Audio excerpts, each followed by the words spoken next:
Të sapo lindur dhe me hemoragji në zyrë, rasti urgjent i 4 njakëve, familjarët kërkojnë ndihmë, rrezikojnë të humbasin shikimin. Geraldo dhe Rozefa janë bekuar me 4 njakë, 2 vajza dhe 2 djemë, të cilët që në ditët e paratijetës po përballen me një sfidë të madhe.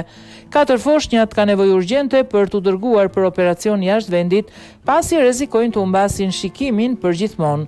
2 prej tyre kanë hemoragji në sy për shkak të çarjes së arterieve, ndërsa 2 bebet e tjera rrezikojnë po të njëjtat pasoja nëse nuk ndërhyet në kohë. 4 foshnjat kanë nevojë urgjente për t'u dërguar për operacion jashtë vendit, pasi rrezikojnë të humbasin shikimin përgjithmonë. 2 prej tyre kanë hemoragji në sy për shkak të çarjes arterieve, ndërsa 2 bebet e tjera rrezikojnë po të njëjtat pasoja nëse nuk ndërhyet në kohë. Për shkak të shpenzimeve të mëdha dhe pamundësisë për t'i mbuluar të gjitha vetë, familjarët kërkojnë ndihmën e shqiptarëve. Nëpërmjet hapjes së një GoFundMe, Geraldo dhe Rozefa kërkojnë të plotësojnë shumën e 100.000 eurove dhe t'i sigurojnë 4 njakëve trajtimin e duhur përpara se të jetë shumë vonë për ta.